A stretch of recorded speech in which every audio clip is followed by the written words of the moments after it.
Well, there is a contract for American people that is now being proposed here, and it is talking about issues for Americans like the economy, the border, law enforcement, intended to encourage candidates for president to focus on these specific issues rather than just partisan points. And we are pleased to have in one of the authors with us right now. He's a Texas businessman, co-author of the contract, Joe Penland Sr. Also alongside him, pleased to have Republican Congressman from Utah, a member of the House Committee on Education and Workforce, Representative Burgess Owens. Welcome in, gentlemen. Thank you for having me. Thank you. Thank you so much. I'd like to, the American contract for the American people, Mr. Penland, tell us what inspired this. We just were speaking to two lawyers, and they were saying how divided the country is. You do this, I do that, when at the essence, we're all Americans. We're all looking for so many of, common things when it comes to our kids and our families. Tell us about the contract. Well, the contract's about everybody in America because the debt affects everybody in America. But we have a special group of Americans that it affects even more. You have 68 million people on Social Security right now, and they know that Social Security is going to run out in less than 10 years. Peterson Foundation said 9 years will take an automatic 21% cut.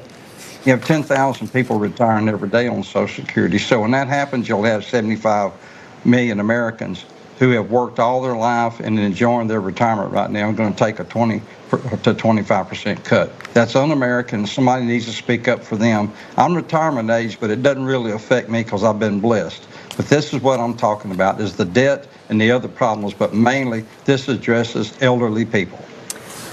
Well, certainly something that, everybody's watching very closely, the inflation that's run away under Joe Biden, his disastrous policies that have hurt so many people, and really the American dream, like you said, for elderly, but also young people losing prosperity.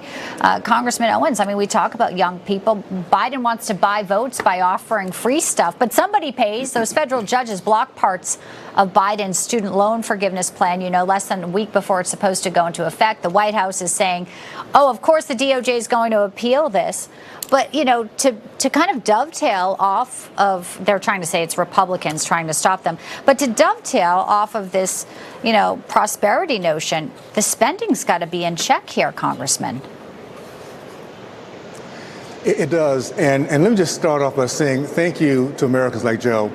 This is really what it comes down to. Our Constitution, our country, our culture has always been based on how can we have empathy for those who are trying to get to where we are if we're part of the middle class, and how can we continue to expand that middle class. And what you see with this contract is a promise. Think about everything our country stands for. Our Constitution was a promise. We had something called the Commitment to America when we first came in, my first term.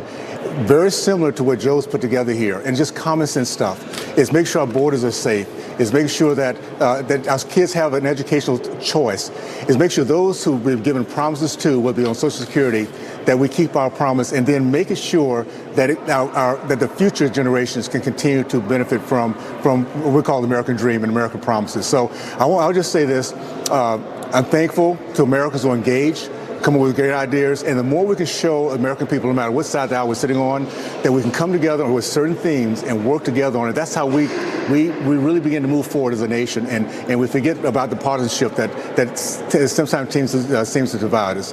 But to the point of with Joe Biden, he's not doing things that's going to help our country. He's adding on to the debt. We need to have a change, my friends. We need to have a change and bring together Americans so we can figure out how to pull our country back together and have a more hopeful future. I think the debate stage, there'll be a lot of talk about that. I'm not sure Joe Biden's record will be a future most Americans will want to sign up or continue on that path. Final thought to you, Mr. Penland, there, as Americans will be watching this Thursday with a big choice. Very different realities await us. Well, yes, ma'am, it does. Everybody's going to be paying attention to this debate, and rightfully so. We need a strong leader in Washington. This country needs a strong leader. We are the world superpower. We need to continue to be the world superpower. And we have to have great leadership. And thank goodness we have a lot of good congressmen and senators that go to work every day that care about their district, their state, and this country. They don't look at just one neighborhood. They look at it as the United States of America. And I'm afraid we're a little short-sighted in Washington right now. We got blinders on. We're not taking and account for the whole 338 million people. And we got some college kids that need to be broken from this indoctrination. Congressman Owens, I'd like to have you back because I know you wrote a letter to Northwestern about the partnership it is having with Al Jazeera. There's a lot of concerns about anti-Semitism erupting, so we'll have you back, sir, to talk about that. Appreciate you both. Joe Penland and Congressman Owens. Thank you. And thank you very much. Thank you, Joe. Thank you, Joe. Appreciate you, buddy. We'll see you, Congressman. Thank you.